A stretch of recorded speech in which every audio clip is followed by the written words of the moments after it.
Shut up and sit down.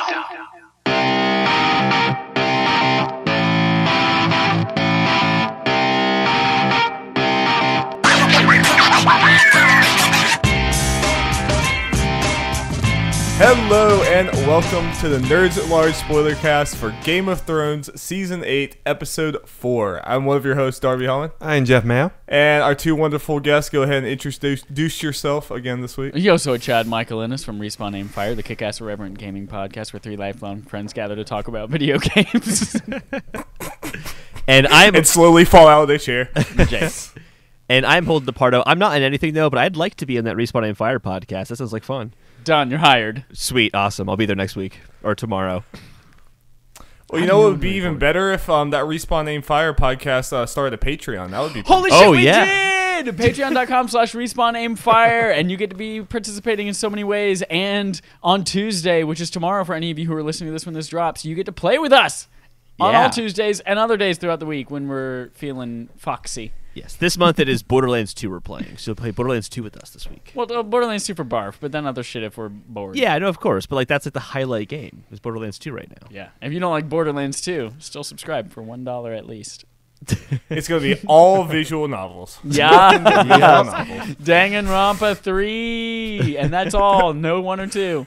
Yep. Just Oh, no. And that game. Ask Jeff just how over. crazy that would be. I've actually never played those games before. Me neither. I love them.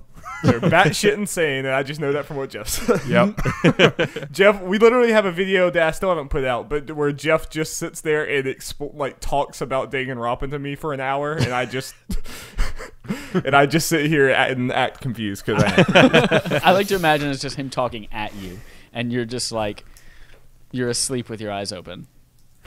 I mean, I was an attentive listener, but for the most part, it was him talking at me. But speaking of talking at you, we're about to talk at you about Game of Thrones, and we're gonna go around and maybe just get a quick check on how we all feel about this episode. And I'll start because Game of Thrones continues to just completely confuse me. Because the more and more I think about last week, the less I like that episode, and it's quickly becoming I really just don't care for it, and very little of it does anything for me. Come right into this week, and then I think I absolutely love this episode. I don't know, maybe that's too strong words right out the gate, but this episode felt like Game of Thrones ass Game of Thrones to me, where it was a lot of really cool character dynamics where it's I don't even know who I support at this point. It's you have good points, I think you're all kind of screwed. It's I don't know. I was super, super into all the character dynamics this week. Way more than, 82-ish minutes of a dark battle that no one could comprehend. Yeah, I agree that the more that I think about last week, the less I like it. And then this week we came in and I felt like this was a good, if 10 were Game of Thrones' best episode and 1 was last week's episode, I think this is a solid 8. It's a good number. I agree with that. Yeah. We've got surprise, we've got intrigue, we've got heartfelt moments, we've got the idea of sex on the screen. Classic Game of Thrones. The idea of sex. We got people dying, which is always good for Game of Thrones. Yeah, Always. dude. I mean, in a way that we'll get to that more in detail in a little bit, but I mean, Missandei's by the way, spoilers, as you should know in the Spoilercast. Missandei's death at the end of there, I mean, she's a somewhat minor character, but the way she was killed, Cersei just put everything into motion. Yeah. People are trying to hold Dany back and be hey, maybe don't go crazy. That's out the window now, and Cersei knows it, which is, I don't know, it's so awesome to me. What did you think about the episode, Jeffrey? Yeah, I thought it was really good. Yeah, it's same as Darby and Chad. The more I think about last week, the less I like it. Blah blah blah. But yeah, this was a Game of Thrones Game of Thrones episode. Really liked Darby said, a lot of character moments. And yeah, gets me excited for the next 2 episodes, the final 2 episodes. Left. Oh my god! I'm gonna repeat everything you guys just said, so I guess it's not even worth like saying again. So I agree with everything you guys just said. Also, my additional thought though is that the ending felt a little rushed in pacing. Like they went from like the dragons dying to like kind of like right at King's Landing. It felt very quickly. But I think that's just kind of like what we've come to expect. If Arya can pop out of thin air, they can get to King's Landing very fast. But one question I have is that the end of the wildlings in the story? Seemed like that's all we're gonna have time for. Yeah, and that was kind of. I just felt so bad for Tormund. He's in love with Brienne, and then just gets like Jaime's like, "Nah, dude," and just gets shafted, and he's so upset. I just felt really bad for Tormund. Then Tormund got laid, so he's okay. He did, but he did say the women of the north or the south don't like him, is what he said. Yeah. So maybe it didn't go too well. Who knows? I mean, like, yeah, I do think that might be the end of the wildlings. And Sam. Yeah. Who should be dead, but at least I'm pretty sure he's gonna probably exit stage right for the show. And as far as Tormund and Brienne, like, yeah, it was a fun plot point, but I am actually kind of glad they didn't go there, just because I think Jaime and Brienne made a lot more sense as far as narrative 100%. stakes. I think Tormund was fun. It was a fun thing, but he broke her heart, fucking straight up. Got right into her pants, hit it, and then just said, "Bye, bitch. That's all I need." Which I love my sister. I did not see that coming, and that kind of broke my heart. I've been talking about the last few weeks how like amazing it was to finally see Jaime kind of be a normal person and interact with other people who aren't Cersei, and like finally like be out of that mess. And then like it kind of breaks my heart to see him just go riding straight back to her. I'm like, God. It felt a little inconsistent to me because, like in the previous scene, he was like, he seemed to have this jubilance because he just met Brienne, and then suddenly he changes his mind. I was a little confused by that scene, actually. He heard about Cersei being all powerful as fuck and sending this little pawn to kill a dragon, and he got a big old raging boner for his sister again. He said, "Oh, I forgot what power feels like." That was it. I don't know. It felt very strange. Like they spent all this time setting up that for Brienne to get laid, basically, and then Jaime's like, "Okay, my job's done. For plot reasons, I need to go back to Cersei now." That's kind of how that felt to me.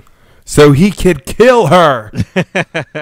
Yeah, Kill him. Very well And then, of course, I felt bad for Brienne. Reverse. Tormund got screwed, Brienne got screwed. Well, you know, both physically Brienne's there, and like, figuratively. yeah. Both, yes. Brienne's like, maybe I would have given Tormund a chance. Damn, didn't know you were gonna just bail. Right. No, I don't think she would have at all. She's really turned off by him. I'm still kind of processing Jaime leaving, like, and I really do feel like this is an episode I want to watch again because there was just so much going on. I think, you know, George, he talks about writing Game of Thrones. His favorite thing to write about is the human heart in conflict with itself. And I think this situation with Jaime is just like the perfect like image of that, where he's almost living two different lives. That Cersei is like all he's ever known. So like I can kind of buy that he would be pulled back to that. It's just depressing to me for that to happen. But as far as the pace of this episode, I think me and Jeff immediately said after this, we love this episode, but it made us remember why we wish this was a normal 10 episode season. Because this feels like part of a, you know, big moving season plot line, but instead there's only 2 episodes left. Yeah, for them to wrap like this Holden up. said, once the dragon got killed, it was just kind of, everything's moving too quickly. People were kind of doing the whole, like we complained about last season, teleporting from place to place. Yeah. Like Bronn. Oh my God. He literally just walked to the room. Well, yeah, which I've like.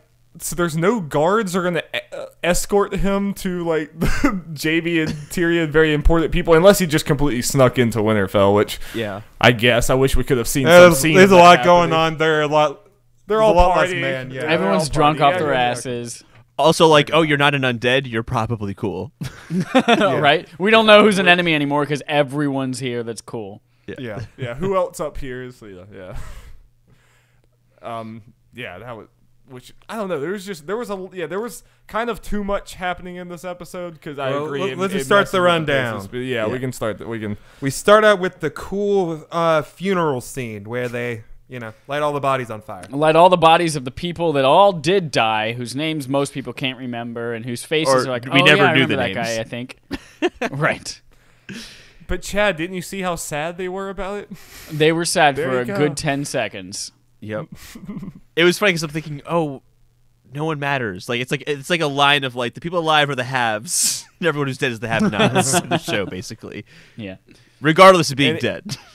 At Or first, it was At first I was angry because I was like, really? They're really only going to burn like 12 bodies? That's it? All of these people? And then what about the thousands of soldiers in Dothraki? And I was like, oh, wait. They all got turned into whites. I understand. I get it, Game of Thrones. You get out of jail free card. yeah. I mean, But Lyanna was a white, and she was there. Yeah, the whites yeah, were yeah, there. Yeah, And Ed there were a was lot too. of bodies. I mean, they kept it going all the way back, and there were multiple bodies per thing. Okay.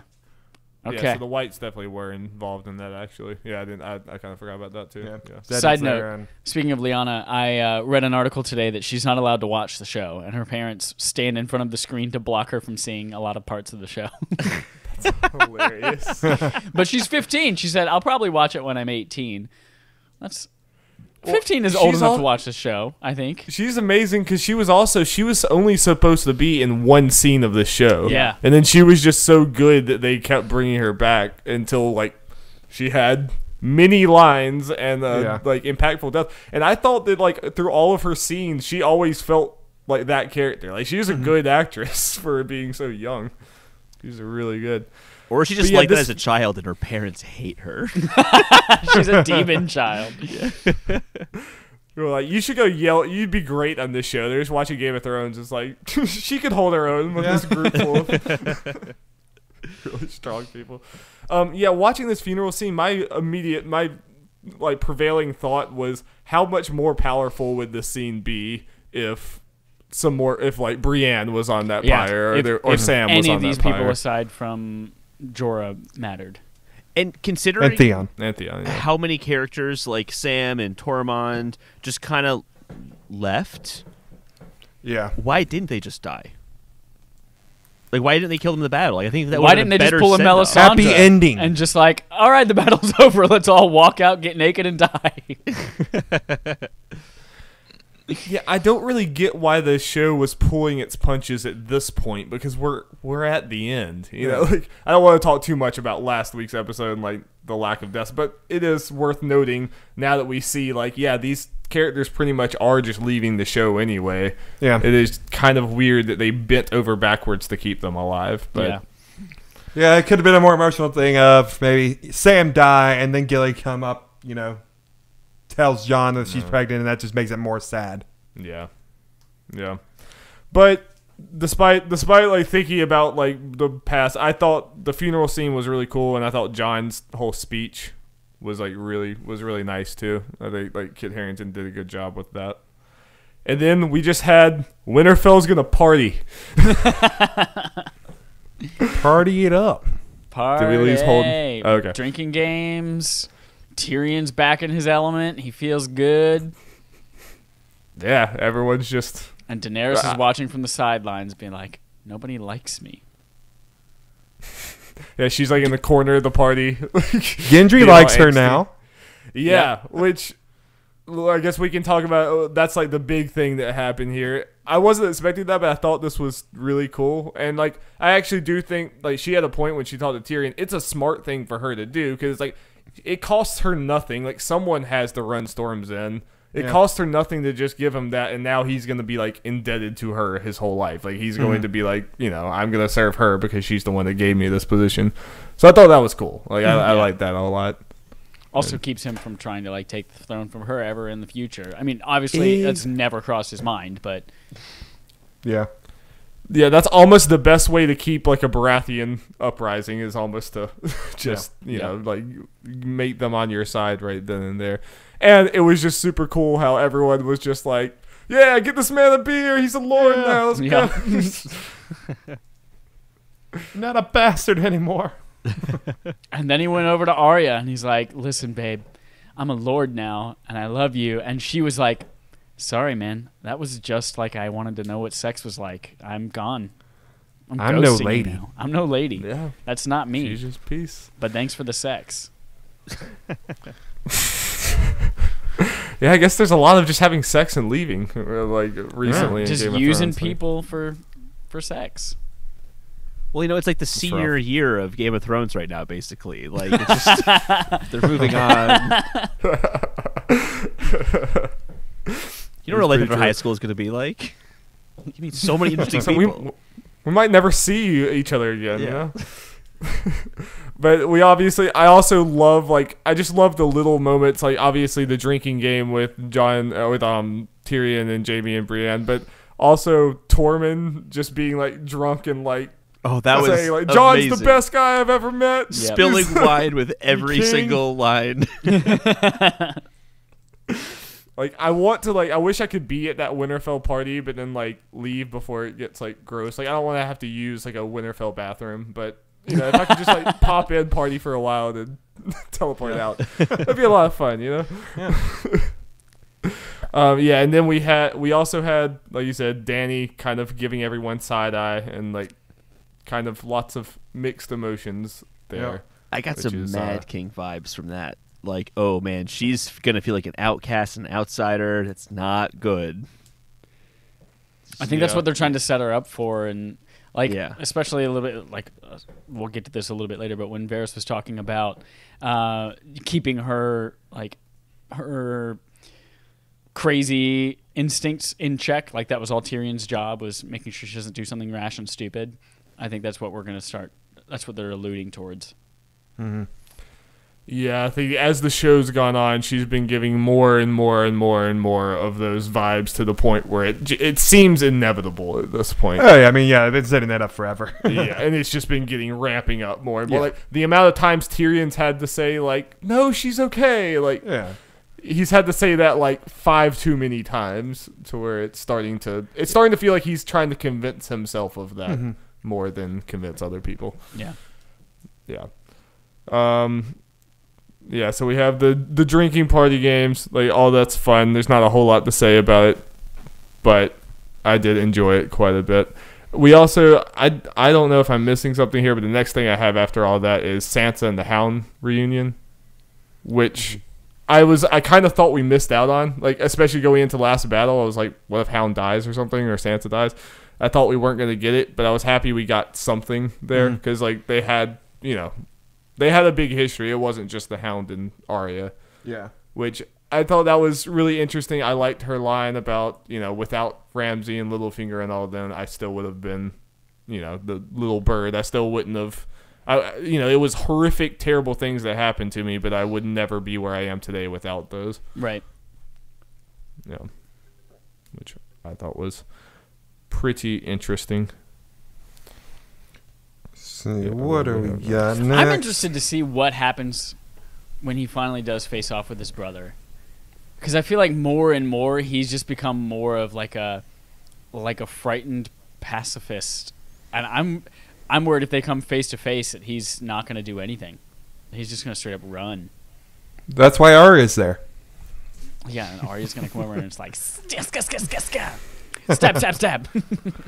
Arya's just going to be the killer of it. She's going to kill the Night King, the Mountain, Cersei. She's just going to, handle everyone's problems. Yep. It could be interesting, depending on, how they set everything, if she does steal the Mountain kill, how, the Hound would react. So, I mean, what? Yeah, what do we think? Are they just going straight to Winterfell, to King's Landing to kill people? That's where the Hound and Arya are heading 100%. And did Arya Yeah. tell anyone, though? Or does everyone think that Arya just bailed on them? Because, I thought that's where everyone's going, right? Because they're like, it'll take a fortnight before the army gets there, basically. John. and Yeah. Arya. Yeah, but Arya kind of went off on her own with Like- the Hound. It seemed Oh. seemingly without telling anyone. That's Does right, John correct. do John and Dany know that Arya is heading to Winterfell? Probably not. Probably. They probably not. I didn't do a would roll know. call. I mean, Sansa would be. Bran knows because he's Bran. He knows all. Sansa would more likely to be the only one who knows, but we don't see any indication, so probably not. Yeah, and there's definitely a big division with. We'll be jumping around a little bit, but kind of the Sansa, Arya, Bran, the remaining Starks, are kind of, I mean, less so Bran, more Sansa and Yeah, Arya. right.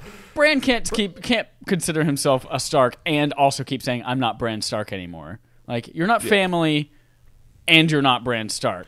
So come on. He didn't say he considered himself. I think they just rolled him out there and like, you sit there.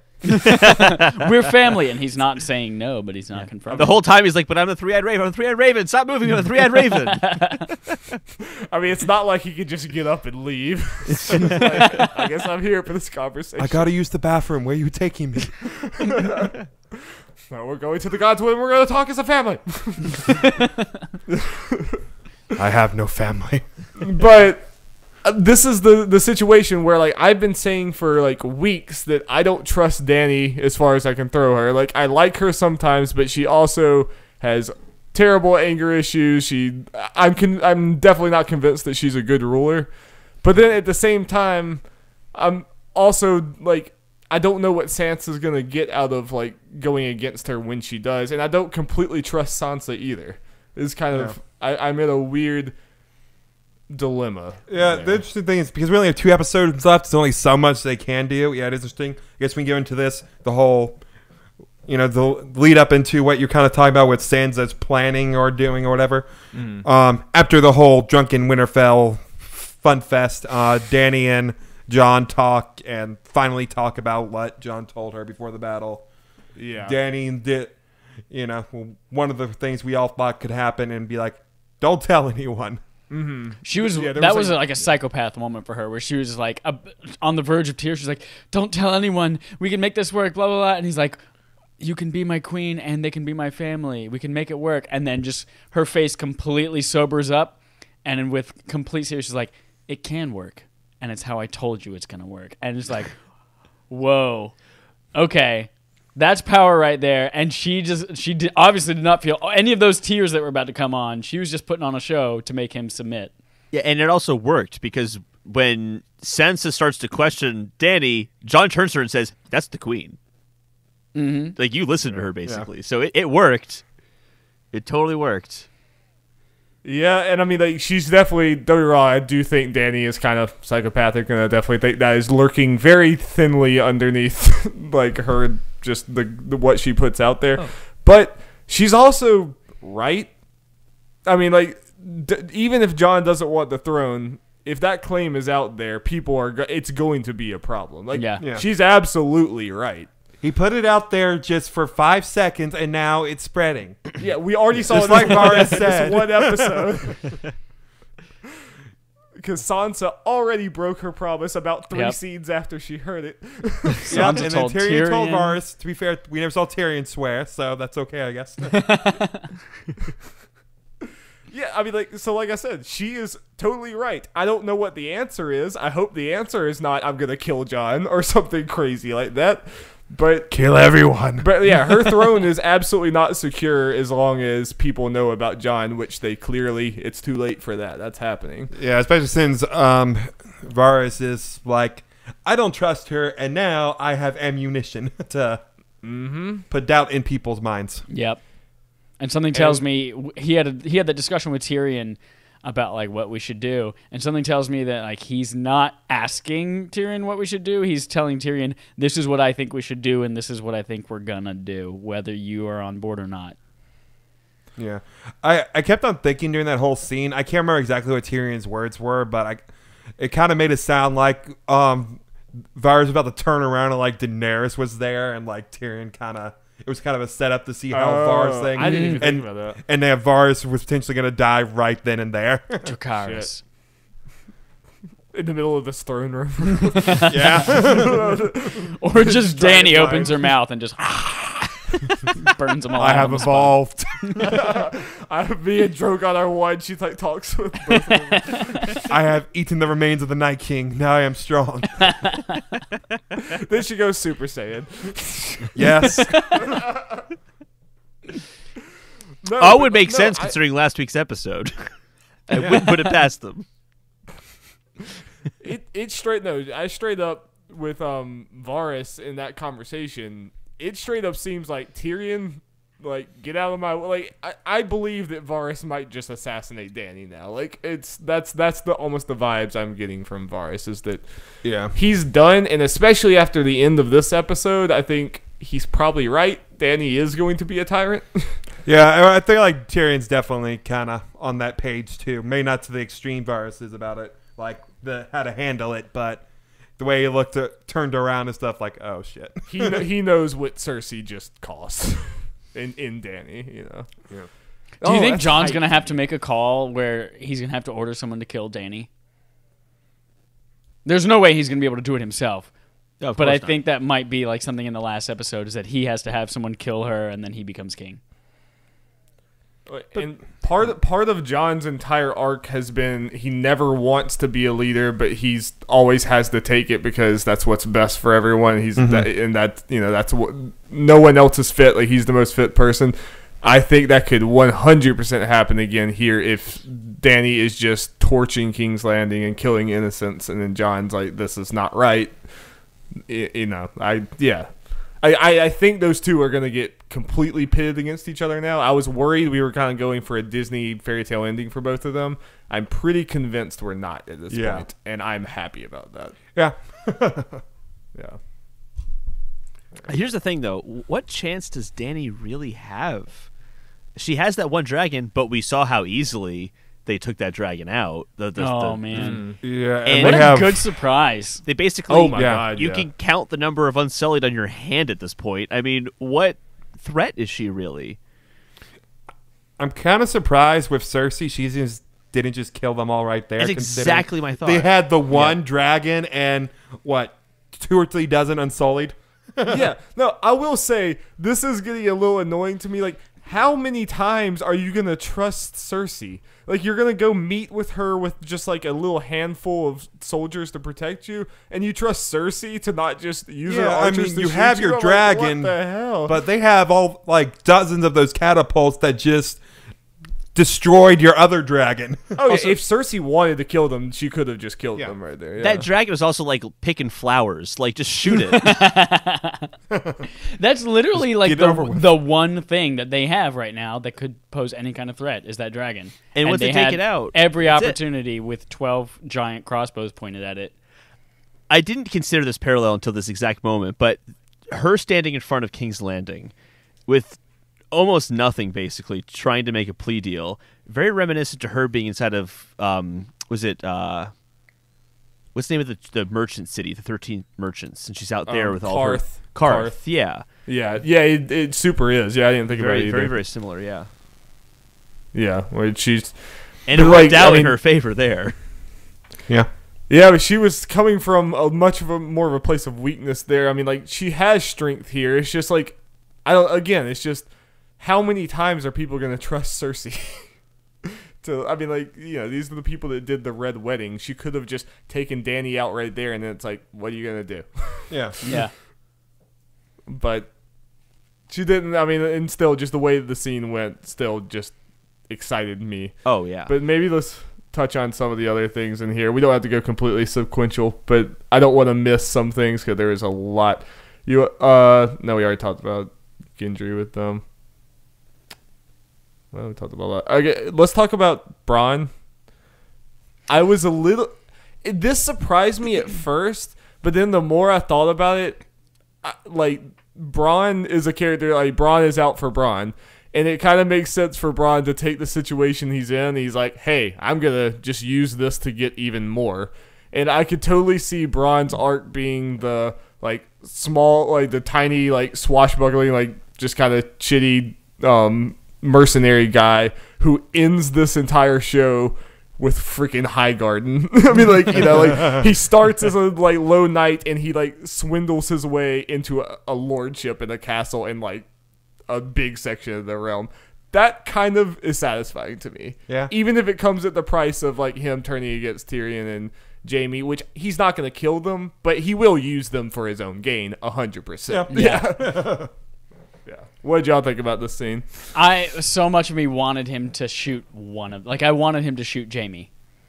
And I feel like that you're right. It would have not made much use for him to get any further in and like getting Highgarden over River Run, but that would have been like one cog in this machine that would have completely screwed everything up, and that would have been like, oh my gosh, so much intrigues. What's going to happen now that he's killed Jaime, and what's Tyrion going to do? How are these alliances going to work out? But then we only have 2 episodes left, so there's no time to solve all of that. What that would create. So I'm okay with what happened instead. Yeah, I just think the whole time, why not just kill him at this point? He's not loyal to anybody. He's just going to get in the way. Even if he was a lord, he'd be a fucking awful lord. I mean, let's be real here. And you're going to give him Highgarden? You're going to give a shitty lord Highgarden? I don't know. I just think that they should just get rid of him at this point. Yeah, I mean, we'll see It'd be easier for them to do so. Honest. Sorry. Right. Yeah. I mean, just from a base level, it kind of makes sense for Bronn to just keep going out for Bronn's personal gain. But I mean, I agree he would be a terrible lord, and we'll like see how that goes. But I pretty much knew he was not going to shoot them. It was like I kind of figured what Bronn was going out for as soon as he came in there and started doing that. I was like, okay. Right. I think if he had shot them, it would have been a little out of character to me. But I think we even mentioned in the podcast, like when that whole like assignment was given to him. The original conversation him and Tyrion have of paying double. I think we even brought that up. I think everyone just kind of saw that coming. It was kind of predictable. Yeah. What's twice River Run? Highgarden? Okay. I do like the math of castles. Like, just like that's about 2 river runs is about Highgarden. Okay. What the hell do we have? It's a small something. They had the at some point the whole strategy meeting and all that. They mentioned Yara got the Iron Islands back. Oh yeah, so she's back and loyal. Wonder if she heard about Theon yet. Yeah, I don't know. Like maybe she was part. Or no, that was all Targaryen ships that they were taking there. So her fleet might come into play still later. That we could have a take down Euron. Greyjoy versus Greyjoy naval battle for sure.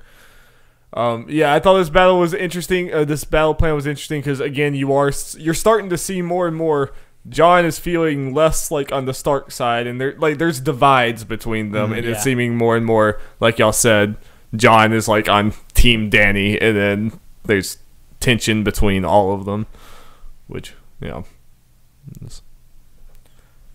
it's interesting. And even when just Jon is like getting his things together and saying goodbye to like march south for this battle, it feels foreboding. Like you kind of get the sense that like this is maybe not gonna. They always talk about when a Stark goes south, it ends badly. Yeah, and you definitely they're trying to make you feel that with Jon, that this is maybe not gonna work out for him. But he is not a Stark. Whoa, he's not a Stark, but he's family. But he's family. Yeah. But he's also half Stark by marriage. I mean, his mom is a Stark. By blood. So half blood. Yeah. His stepmom was a Stark by marriage. Or else say something. Oh well, Arya's gonna stuff like, but the line was Stark men. So no, he is not a Stark man. But she's not a lady. You're right. Yep. Yeah. Oh no, that's totally gonna be a thing. They will make that reference. As soon as it's head, I'm like, yeah, that's gonna happen. Yep. Oh my god. Let's see. What else do we have? Yeah, there's a lot that happened, but it's kind of like it runs together, and we've talked about a good bit of it. So it's hard to. I mean, we can talk about that moment when the dragon goes down. Okay, that was because I do. Yeah. That also made me realize: was this the first time we ever saw like ship versus ship combat? I mean, you saw when Euron just completely destroys Yara and Theon and the Dorne lady's ship. I mean, there was not any fighting back. It was just kind of one way. Yeah. But that's the closest thing. None of these ships really have any way of fighting. Like, there are no cannons on any of these. As I was seeing it get blown to pieces, I was like, they have nothing to fight back with. What do they do other than jump off? It's like, oh, man, maybe we haven't seen ship combat yet on this show. No, they just completely forgot. They have those big arrows now, though. That's a big help. Yeah. Literally decimated. No, like the other that was. I'll give it to them. Like I had an audible reaction when the arrow went through the dragon. I was like, wait, what? When it gurgled on the going. blood up, I just smacked the table and was like, okay, this is what's up. Yeah, I think I was just went like, oh shit, and then the second one went, and I'm like, oh shit. Well, initially I'm like, it might make it. Oh no. Oh, no. It went through the throat. It's done. Nope, it's not making. And then like I will like this is one of the first times in a long time when like Danny was going straight for Euron. I was like, is this happening? Are you gonna do this? Yeah. Or are you at least gonna take Drogon down and then she has no dragons? You know, like that. I thought that might be a possibility. Because I mean, she was marching straight at the dude, which maybe doesn't seem smart, but Yeah. I'll say, Danny, being the mother of dragons, she's a shitty mom. She's like brought her kids to their death twice now. She brought them up north. The Night King killed one, and then she's just flying around carelessly, and Euron kills another one. She's just a bad mom. With She's not a great good power mom. comes great responsibility, Holden. And she doesn't hold it very well. She's had two of her, Her children kids die are on her- so on her powerful; watch. they have to take the risk for the greater of mankind. Oh, I see what you're saying. Yeah. I still think that she does not care for her children very well, and she lets them die Well, a no, lot. she plays favorites. Obviously, Drogon has been the favorite the Yes. whole time. She'll shed a tear when Drogon dies. To be fair, she did lock the other two in a basement for a long time. Yeah. Drogon was just flying around. Yep, Or she let him fly. couldn't Well, she couldn't get find him. him, but she let him fly free. I just thought about this, but there is an interesting parallel between Danny and Cersei, because Cersei is a mother who lost 3 children. Danny is kind of a mother who might lose 3 dragons.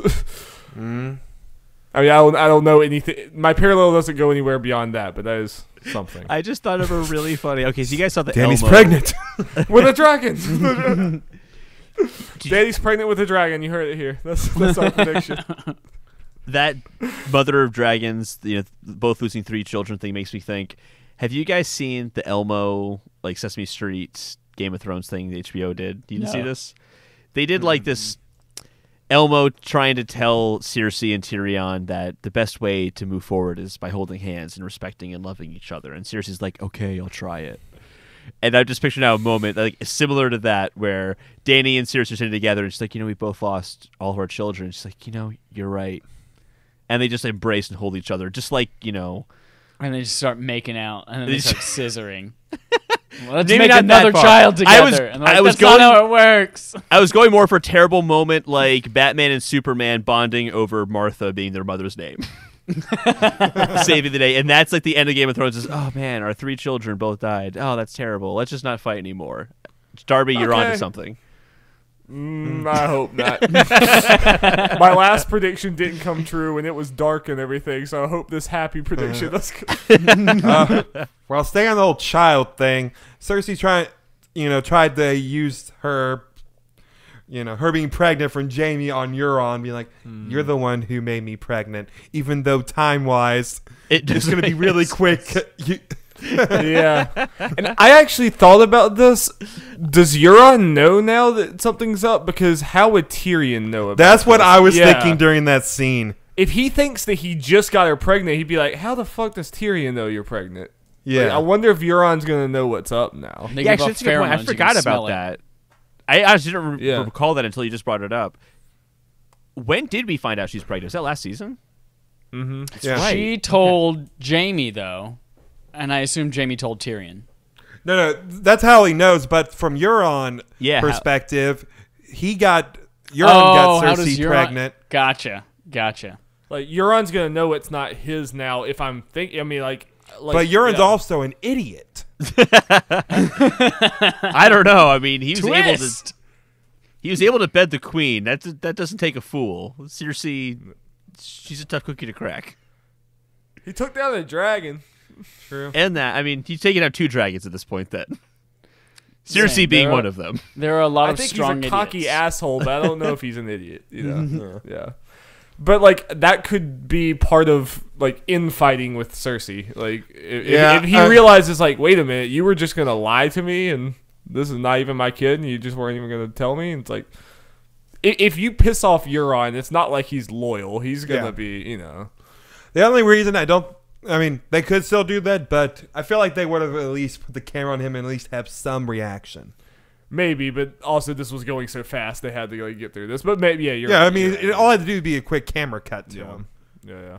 But that was my immediate thought. I was like, Yeah. Tyrion shouldn't know that, like from Euron's perspective. You Yeah. know? Yeah. Look at you guys Unless putting that yourself just- in other people's shoes. So empathetic. I'd be curious Oh, if yeah. that gets brought up. Just really- I hope could it see does. it just being left, but I hope it does because there really hasn't been a lot of drama in King's Landing this whole season. It's just kind of been cut to seriously getting ready for people to show up, and that's kind of been the only thing that's really been happening. yeah. So it'd be kind of nice to have some intrigue in King's Landing. Especially with Jaime gone from there. That's usually where the drama came with Cersei. Mm-hmm. But she's kind of just been mysterious bad guy that we don't see very often this season. Well, I mean, that's what's going to happen. I mean, the father's probably Jaime Lannister, most likely. Yeah. I'm assuming. I mean, who else would it be? He's going back to Yeah. King's Landing, and he's not going to be happy when he finds out that baby's Euron's, or if he knows that baby's his and it's being told it's Euron's. That could be trouble. Or if he just sees that he's used Euron's to having it. sex with his sister, he's going to be like, nope, kill him. He gave up Brienne to go back down there. He's not going to let some other dude bed his sister. I'm just so mad. Not like mad from a storytelling perspective. I'm just mad like as a fan, and I like Jaime. I'm just mad that he's going back down there. I'm like, man, Sansa and Dany were right to like worry about him. They should have just killed him right there in Winterfell, because apparently he'll just go right back. It's like, I don't know. It's sad to me. It's sad. But Jaime's going to fight for his family till the bitter end, no matter how shitty and horrible and terrible they are. Oh yeah, something we didn't discuss when we were talking about Tormund and Sam going. Ghost is gone too. They're like, the budget finally ran out. We're finally done with doing these direwolves. And he lost an ear. This is something I don't know how much to do with parallel, because in the Sorry, books, you guys broke out for a second. I caught back up. We're talking about Ghost. Fucking Ghost. He didn't even go and say goodbye to his wolf. He just looked at it for about 5 seconds. The wolf audibly went, like, come pet me and say goodbye. And he said, sorry, I'm going to get on my fucking horse. What an He was asshole. like, I'm sorry, Ghost. We don't have the budget for me to actually look like I'm touching you. yeah. Well, and this is something that, like, in the books, obviously the wolves are a much, much bigger part of the story, and it's always a big thing where they're like, they tell all the Stark children, like, keep your wolves close to you. And, like, Robb was an example of Walder Frey, like, made him keep Grey-Wind outside of the hall during the Red Wedding, and he was not there to, like, help him. And that was, like, an example of a Stark person not keeping their wolf close and it fucking them in the end. And like not really a spoiler, because in the books obviously Jon dies just like he did in the show, and part of that was Melisandre told him, like, very shortly before there, she said, keep your wolf close to you, Jon Snow. And then he, in that same chapter that he died in the book, he like locked Ghost up because Ghost was like being antsy.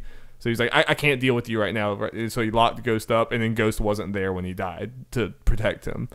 So I feel like this could be another nod to be like, hey, Jon's not taking his wolf. He's fucked. Yeah. You know? Interesting. Like, it could be just red flags to be, he's kind of leaving his Stark identity behind, and he's not keeping his wolf close to him. I'm glad you said that. I'm just worried about Jon. There's a lot of red flags about Jon that I'm worried about. He doesn't even have a dragon anymore. His plot armor might be falling off, Jeff. Oh, no! I'm glad you said that, because I really didn't like that Ghost scene, because it felt like, oh, we haven't seen Ghost in a while. Oh, he's back. Just to say bye? Okay. Like, we already hadn't seen him for so long. You could have just, like, left it. But I think that's a really good argument to keep him in. I like that. Good foreshadowing. Hopefully, if that happens. Hopefully, yeah.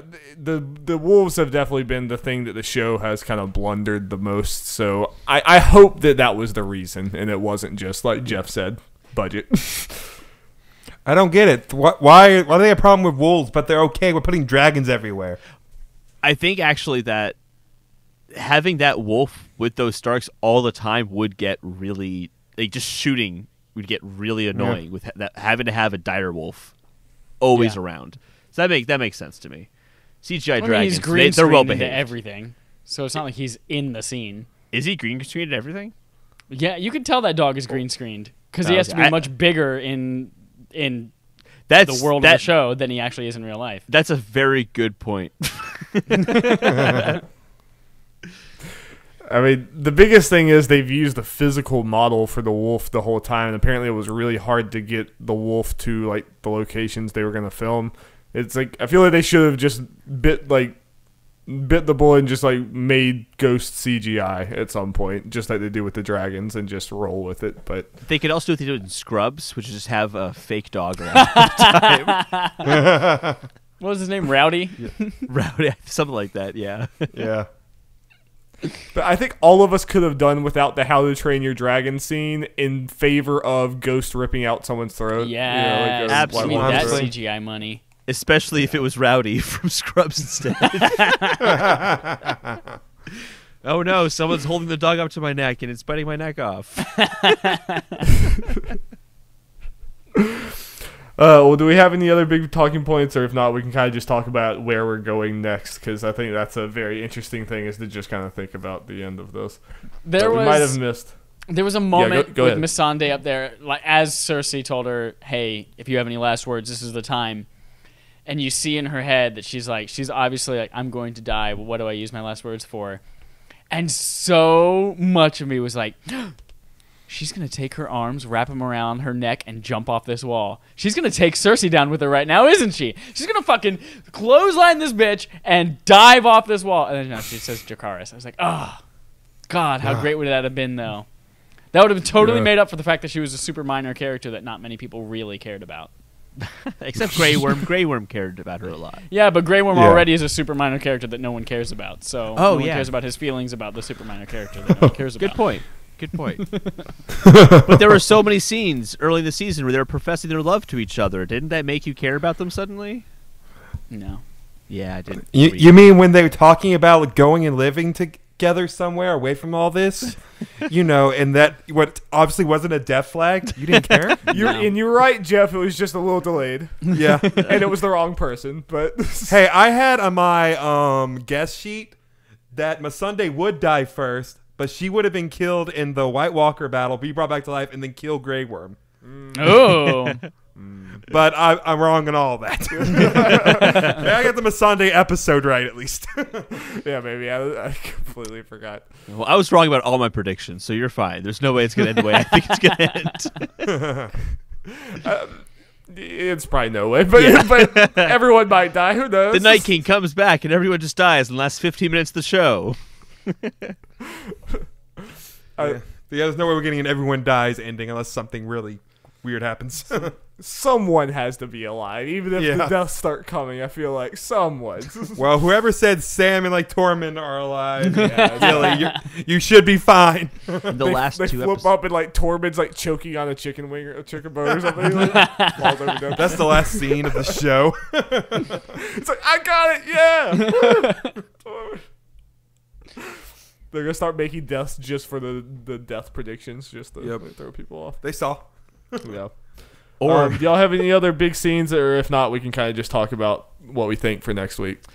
no, just very important prediction is actually in the next two episodes, Nightman's going to be the new villain, and Dennis from Is Sunny in Philadelphia is going to sing the Nightman song. Oh my and God. that's how it's going to end. Night King won't So come what we've back, been but building. Nightman will. Nightman. Not relevant at all. We can move on to real important stuff now. Well, I think this episode just sets up. I don't know. I'm kind of surprised by how interested I am now after last week, especially. Me too. I am super interested because you just have so many people on Dany's side that are not going to at all approve of the way she's doing things. Mm-hmm. But then you're going to have some people like Grey Worm, for all he's not really important as far as decisions are concerned. But I mean, I guess military decision. But there's just going to be a lot of infighting. Yeah. And there's going to be a lot of people trying to decide, is Daenerys actually better? Like, is what we're doing actually right? And especially since, like, on Varys' end, like, you could take the city, but, like, it's not just Daenerys is all we have because Jon's right there. Yeah. Like, and that, I don't know.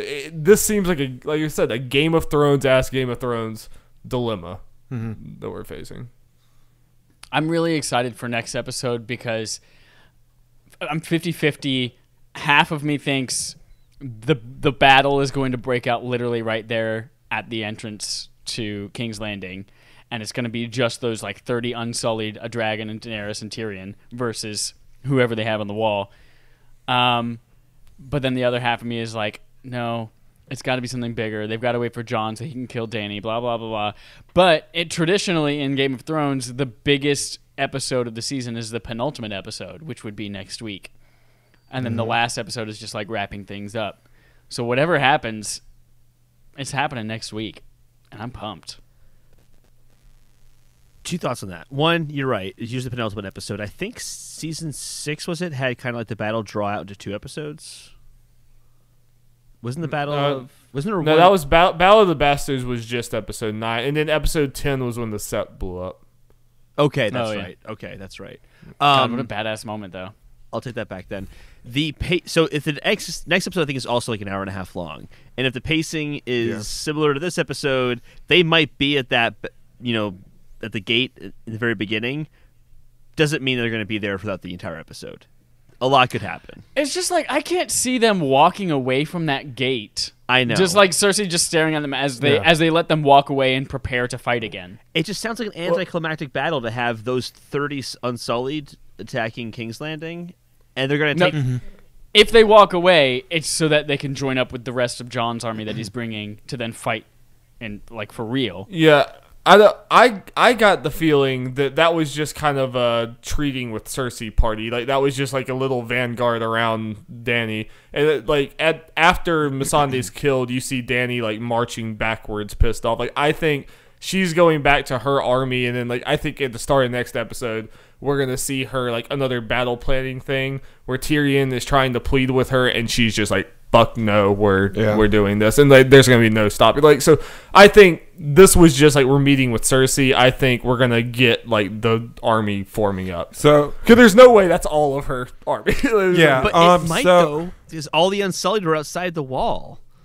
They could. Most of those people could be dead. I wouldn't be surprised. Why would she not bring her full army as like a stand of force? I think that was her full army. It was kind of a reveal almost of like, look how little she has. Maybe. I took it as that, and even when they were making their battle plans, they were like, okay, this group goes here, this group goes here, and Jon hasn't gotten here yet. Jon has a whole section of his army that's like joining on to her. So I mean, maybe hers is that small. Once Jon gets there, it'll obviously the way they set it up, it'll be bigger. It's probably going to be too big, realistically, for how much they just lost at the Battle of Winterfell. But whatever.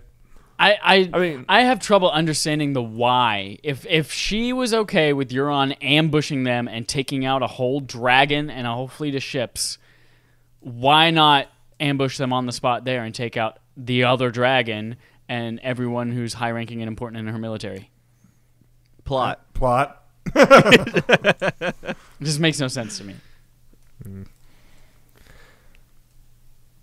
Yeah, I mean, this Cersei meeting was obviously from Dany's side. This was her, like, Tyrion convinced her to do that, and she's like, okay, I'll do this so that everyone knows I tried my best before I killed them all. Like, you say everyone will, like, it was basically, she's like, I'm just going through the motions of doing this. Yeah. And Cersei played her like a fiddle there. But, like, I agree, like, Euron should have, I mean, I guess Euron, I take it that her fleet is basically gone. The Euron pretty much destroyed her fleet, and what we witnessed was the surviving members, which, of course, involved all of the characters we know. But yeah, as things tend to be. Yeah, but I take it that that fleet is gone. I'm sure we'll have Yara's fleet, and that'll be another thing. But yeah. So I don't know if Yara has a fleet. Well, she just took back the Iron Islands. I feel like I remember her saying something to Theon that that Euron took all of their ships, that they're left with pretty much nothing left as far as ships go. Did I make that up? Well, they at least had ships when Theon saved her, and then when they were on the ship together, and Theon's like, I want to go back to Winterfell, and she's like, okay, I'm going back to the Iron Islands. And then they said in this episode that Yara had taken it back in the name of Daenerys. I guess you're right. So she has some ships. It shouldn't be anywhere near what Euron has, but she has some. Like she will be fighting a uphill battle 100%, which will be interesting. And now, how is Drogon going to be used? She's down to one dragon. Yep. And how do they get around that? Giant crossbows. Yeah, how do they? Yeah, I don't think the dragon's going to make it. There's just no way. The dragons don't even seem that, just 2 crossbow bolts in the right places, and they're gone. Yeah. It's not even all that hard. I mean, Qyburn, or however you pronounce his name, the Cersei's hand, he's right.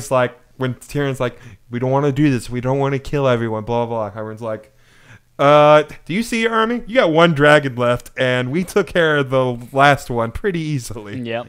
You just fought the army of the dead. Marching right back in here. I did think for a second that Qyburn was just going to kill Tyrion out there. It was going to be like, well, fuck.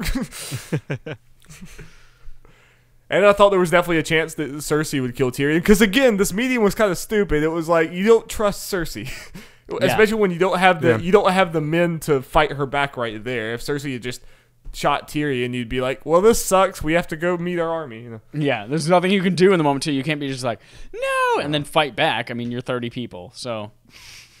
I did think Grey Worm was just going to start charging and get shot down with arrows, though, after Missandei died. So, but we'll get to see Grey Worm's revenge, and then probably see. He's going to die. Yeah, he's going to die. I wanted Missandei to say Dracarys, and then Grey Worm out of nowhere. He doesn't know he can do this. His mouth just flies open, and flames come out. I didn't know she could make me do this. In all seriousness, though, I wanted that she say Dracarys, and then the dragon comes over and just spews fire all over Cersei Road. I'm like, that would have been awesome. Why'd you say Dracarys? I don't get it. There's no way that dragon could have moved an inch without being shot with 12 giant crossbows. Oh, I know, but would have been awesome, Chad. There's also no way that dragon heard or her Arya say came out from behind and her stabbed them all simultaneously. Well, I swear to God, very plausible. I swear to God, I want to listen back to it, but I swear after Missandei was killed and they were hanging the camera on Cersei, I swear I heard a dragon scream. So I thought, like, are they hanging on Cersei because the dragon's about to just, like, unload on her from out of nowhere? But I might have just been hearing things because she said Dracarys, so I was like, yeah. Are we about to get... Yeah, so that's why I got this about to happen? Something about to happen? And then that dragon has supersonic hearing, if so, but... No, Drogon's over there picking weeds, like, bitch, you don't tell me what to do. You're not my mom. I'm picking flowers for my siblings' graves. Oh my God. I also want to see of just a bunch of fishermen pulling out this dragon out the ocean and be like, what the hell? Could you imagine how much that dragon's skeleton and scales and meat is worth? Oh God, yeah. Some fisherman would become a wealthy lord if he just fish that out. Yeah. That would definitely be part of the books. There would definitely be a book chapter where it's like they heard that the dragon went down, so everyone's just rushing to the ocean. That's why they're trying to go get it. That would totally be. Now, sorry, I'm just imagining Bran on a boat with a fishing hat on, just having a fishing. I'm going to be rich. The three-eyed raven's going to be rich. Well, do you guys have any last thoughts before we wrap it up? I'm pumped. That's it. Yeah, 2 more episodes. Yeah. See how it turns out. All I'm thinking about right now, the last episode to this episode, I'm thinking about that scene in Dumb and Dumber where he's like, you go and you drive halfway across the country in the wrong direction. And then you go and do something like this and totally redeem yourself. Did it totally redeem itself, though? I don't think so. We're back on track. We're not. We're all Not even we're a little all bit. saying we're excited for next week, whereas last week we were saying I don't even know if I'm excited to watch the rest of these. I still Boom, don't know roasted. how. No, I still don't know how well the moments are going to be. The important beats are going to be, because they had this really cool battle last week, and then they botched it by having a stupid way to kill the Night King. Doesn't matter how much lore or build up they had. That moment was dumb. To me, undeniably, it was stupid. That's my opinion. Undeniably, my opinion. But I feel like, yeah, this episode's really good, but it doesn't make me convinced that the next two episodes are going to be good, because it's the execution, it's the sticking the landing that they're don't seem to be good at this season. So we'll see. Yeah. Game of Thrones is a week-to-week thing at this point, and it's me and Jeff have talked about. We talked about this last season too. There's so many moments in Game of Thrones where it's like, I really like what's happening, but everything that's happening is predicated on a bunch of stuff I hated. It's like, a bunch of stuff I don't like happens, and then stuff I like happens, but the stuff I like would never be happening if it wasn't for like the kind of shitty parts that I don't like, and it's an ebb and flow constantly. That's exactly Sansa's journey. None of this would have happened without any of that. Oh my god, it all comes back. You gotta go through the bad parts of Game of Thrones to get to the good parts. Yep. I don't know. I totally agree with you. I'm like so in love with this episode. Really, I really want to go back and watch it again. It just felt like watching old Game of Thrones again. But I could 100% be back here next week, just as negative as I was before. So Yep. It's how it go. Yep. It's how it go. Alrighty, well, that's it for us. We are going to go ahead and go, but we'll be back on the same channel next week. Chad and Holden, why don't you go ahead and let everyone where they can find you again? Patreon.com/RespawnAimFire. And then also, if you want to listen to the stuff that you support, Respawn Aim Fire on podcast services and Twitter and Facebook and Instagram. Just Twitter. Just do Twitter. And I'm at Holden Departed. Catch me there. And starting this week, I'm going to be on Respawn Aim Fire. I got hired this episode to That's be right. on that. And they're going to retroactively put me in all the previous episodes as well. So Yeah, machine learning, man. It's crazy. yeah, it's impressive. It's really impressive. Technology's amazing. Y'all have to let us know how Patreon goes. Like, tell us just y'all make a bunch of mistakes and then learn from them, and then just tell us so that we don't have to. We can't wait to fail on your behalf. At the end of the month, we'll release an episode, How We Fucked Up Patreon. We burned the whole thing to the ground. Patreon doesn't exist anymore. Dedicated to Jeff and Darby. All right, well, thank you guys so much. Oh, and go check out our Avengers Endgame Spoilercast. It's 2.5 hours long, but it's really good. That movie was so good we couldn't shut up about it. I probably could have kept going. It was very good. Yeah, go check that out. Yep. All right, thanks, everyone. Bye. Bye. Bye.